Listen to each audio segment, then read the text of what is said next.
She said in court about repenting. Is that not true then? No, it's not true. My lawyer made me say it.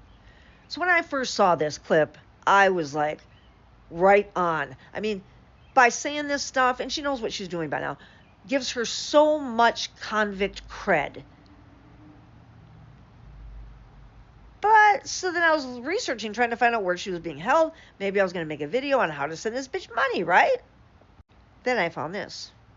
An article from the Southern Poverty Law Center, their Hate Watch Bureau, entitled South Carolina Neo-Nazi Couple Pleads Guilty to Murdering Sex Offender and His Wife. This was May 6, 2014.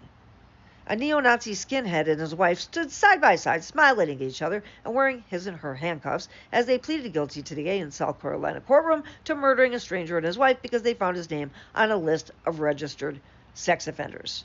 Now, Jeremy and Christine Moody, the South Carolina representatives of a racist skinhead gang called Crew 41, were arrested last summer shortly after Charles Parker, 59, and his wife, Gretchen, 51, were found shot and stabbed to death in their home on July 21st in the town of Jonesville in Union County, South Carolina. The Moody's also pleaded guilty to kidnapping, first-degree burglary, and possession of a weapon during a violent crime. I know that charge.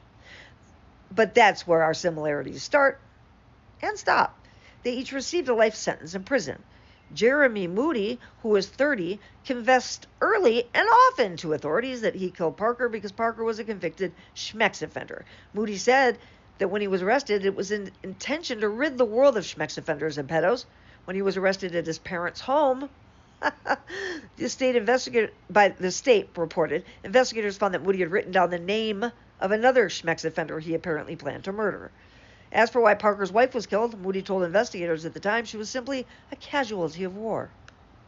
Union County Sheriff David Taylor told Hate Watch last summer that Moody's 36-year-old wife, Christine, was much more tight-lipped at the beginning of the investigation, but she quickly grew jealous at the media attention her husband was receiving, and she too began to boast. Taylor said Christine bragged about cutting Gretchen Parker's throat. She wants to get all the glory, the sheriff said. She's cold as hell. It appears not much has changed since she was locked up. When asked by the judge today if she had received any promises if she pleaded guilty, Christine grinned and replied, according to the state, "Just fame and fortune," she said. This context matters, okay? Before the bloody weekend last July, hardly anyone had heard of Crew 41, also known as Die Osserwalden, the Chosen Few. The crew had small chapters in several states, including South Carolina, where the Moody's appear to have been the only members. They had been trying to recruit more members on social media at the time of their arrest. Jonathan Monster Schmidt, a heavily tattooed California transplant living in small town Nebraska, founded the crew 6 months earlier. The same weekend the Parkers were killed, Schmidt was arrested and charged with the brutal assault of a man during a street fight in a Nebraska college town. "I am out on bail facing 50 years in prison," Schmidt wrote on VK, a Russian version of Facebook. "And our South Carolina chapter has been picked up on murder charges, having a hard first years, but hopefully things turn around for us." On his Facebook page, Schmidt added, "Though I can't blame them for their actions, this was in no way ordered." Things did turn around for Schmidt, at least temporarily. He was acquitted on the assault case and returned to California with his young family. In April, however, Schmidt was once again in trouble with the law. He was arrested in South Carolina for an assault in a bar as he was belting out white power anthems on a karaoke machine. That tracks. Since their arrest, the Moody's had been examined by psychiatrists and were found competent to stand trial. Today in court, according to the local television station, Jeremy Moody said that he was the right hand of God. Moody's doctor testified, according to the station, that Moody had been in church Sunday morning before killing the Parkers. So was he testifying for the prosecution?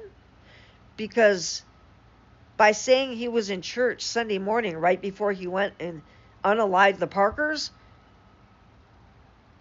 let's just go past premeditation to dedication.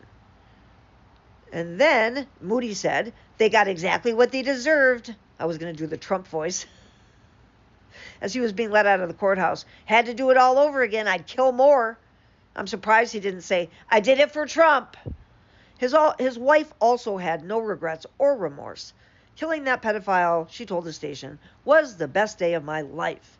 But if killing registered sex offenders was indeed the Moody's mission, they did not have to go outside the ranks of Crew 41 to find them. At the time that the Parkers were unalived, the head of the group's Colorado chapter was also on a list of registered schmex offenders.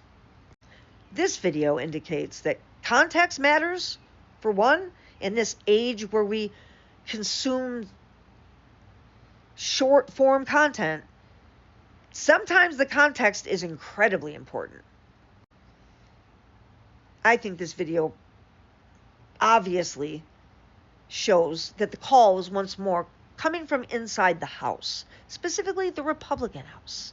And not only that, we're not sending this bitch money.